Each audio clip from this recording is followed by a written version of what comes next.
गौवंश खत्म होने लगा है। ऐसो लग रहा है कि आने वाले समय में गौ माँ सिर्फ चित्र में ही रह जाएगी। फिर आप बच्चों को दिखाओगे कि ऐसी गौ माँ होती थी। अब देसी गौ माँ तो बहुत कम रही हैं, जर्सी गौ माता आने लगी। देसी गौ माँ बहुत कम है अब, क्योंकि धीरे धीरे मिटने लगी है गौवंश।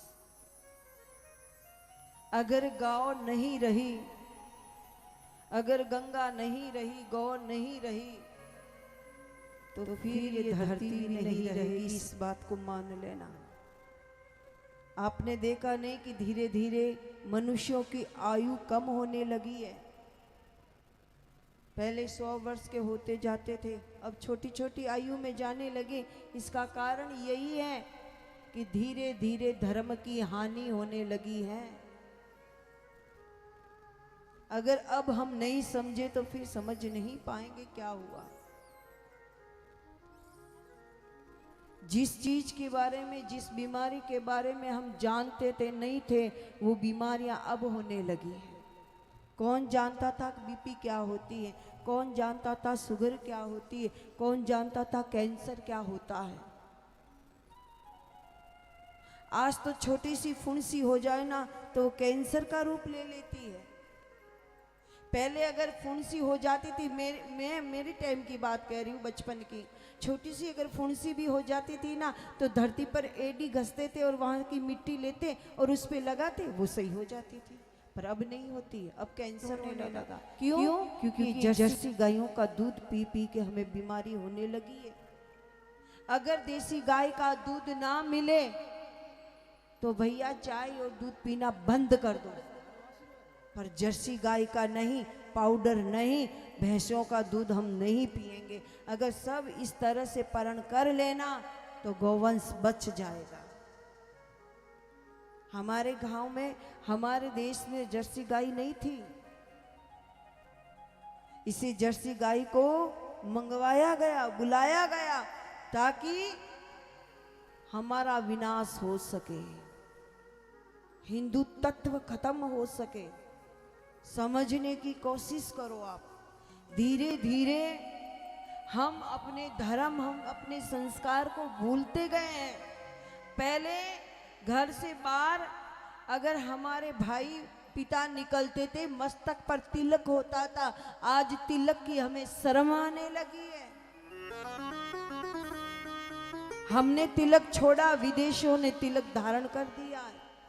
हमने धोती छोड़ी, विदेशियों ने धोती पहनना शुरू कर दिया। हमने कंठी छोड़ी, विदेशों ने कंठी बांधना शुरू किया। हमने शिखा छोड़ी, विदेशों ने शिखा बांधनी शुरू कर दी। जिसके माथे पर शिखा नहीं है,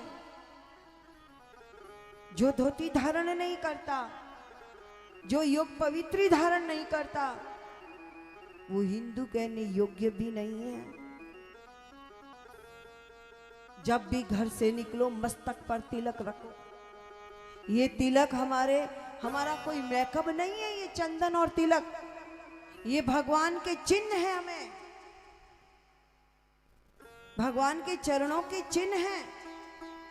ये जब मस्तक पर होती है ना तो कोई घटना हमारे साथ हो नहीं सकती। मस्तक पर शिखा होती है तो प्रेतों के बात से निकल जाओ, आपका बाल तक बांका नहीं होगा।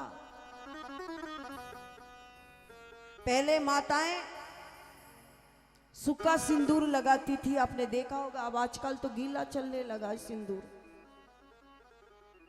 हकीकत है, इसे लगाना नहीं चाहिए। पहले माताएं 16 श्रृंगार में रहती थी, अब एक एक कड़ो पहरे। वो फैशन आ गया, कैसो फैशन है भैया। श्रृंगार रखती थी। ये जो हवन में बैठती थी तो रकड़ी बांधती थी, क्योंकि ये 16 श्रृंगार बताए गए। नारी का सुहाग का निशान 16 है, पर अब 16 को छोड़कर एक तक नहीं रखती है।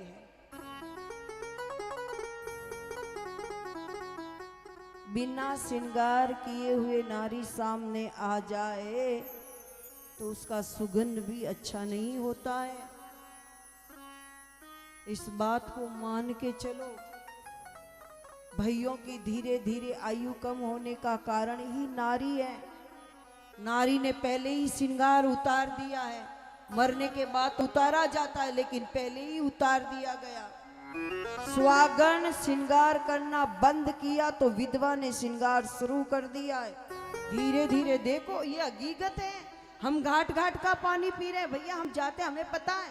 अभी पता नहीं चलता कि सुहागन कौन है और विधवा कौन है, पता नहीं लगा पाओगे। शहरों में जाकर देखो आप। मैं इस गांव की बात नहीं कर रही हूं, मैं हर गांव की बात कर रही हूं। जहां जाती हूं मैं ऐसा देखती हूं। ये नहीं होना चाहिए पर ये हो रहा है। फैशन है, ये कैसी फैशन है। जमानो बदल गयो, जमानो नहीं बदलियो है। अरे जमानो पहले भी वही थो, आज भी वही है और आगे भी वही रहेगो। थारो देखने रो नजरियो बदल गयो बाया, जमानो को नहीं बदलियो। इन बातों को समझो आप।